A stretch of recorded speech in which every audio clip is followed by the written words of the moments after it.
Everyone refused to treat the alien queen's wounded Deadliest Dragon, but something happened. The battlefield still smoked.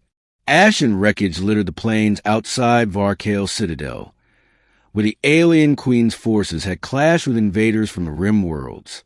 At the heart of the destruction, crumpled and motionless, lay something massive. 20 meters from snout to tail, scales dark as midnight glass, wings torn and trailing blood that sizzled in the dirt. It was Kareth, the queen's deadliest war dragon, and he was dying. Royal medics gathered at a distance, whispering in hushed tones, refusing to come near. His body radiated volatile energy. His wounds steamed with toxins. Even his shallow breaths warped the air. "He'll kill us if we touch him," muttered the chief medic. "His mind's gone feral. No one can treat that." Above them, Queen Aravel stood on her war chariot, her robes tattered, her face pale with fury and despair. "He gave everything," she said through clenched teeth. "He saved my life, held the invaders long enough for us to push back. And now you abandon him." "My queen," the medic bowed, "we cannot help what we do not understand. This is not just a beast. He is a living weapon. If he wakes, none of us will survive." The queen's jaw clenched. She was royalty. She could command armies, move fleets, but she could not force men to risk death for a dragon they feared more than loved. Then a voice spoke from the crowd. "I'll help him." All heads turned. A human stepped forward, covered in soot and grease, goggles pushed up into wild hair. Just a handyman. No rank, no reputation. Just a backpack full of tools and a stubborn glint in his eye. "You," the medic laughed. "He'll incinerate you before you even reach his wound. I've fixed reactor leaks and patched up burning engines while they were still live," the man said, stepping closer. "And this guy," he gestured toward the dragon, "he's hurt. Not feral, not lost, just scared and in pain." Queen Aravel stared at him. "What's your name?" "Ty Loren," he said. "Former scrap tech. Current fool."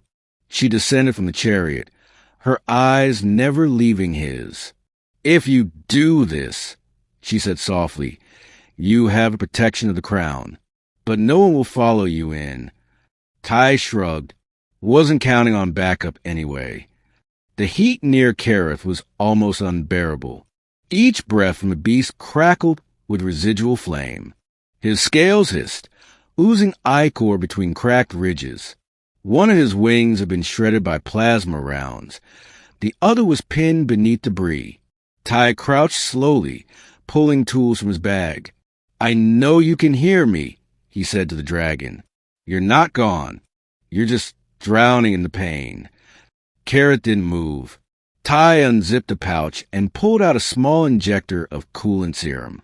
It wasn't made for dragons, but it was all he had. "I'm going to inject this.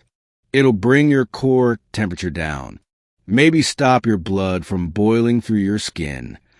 Still no reaction, until Ty touched the edge of one exposed wound. Kareth's I snapped open, a massive, pupilless thing like a burning eclipse. A growl rumbled deep in his chest, vibrating the ground. Ty froze. The dragon's breath steamed across his face, sulfuric and choking. The medics in the distance screamed for him to run.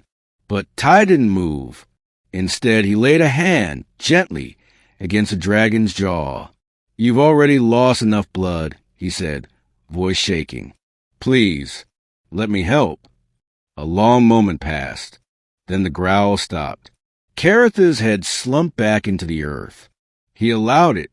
The next 2 hours were chaos wrapped in silence.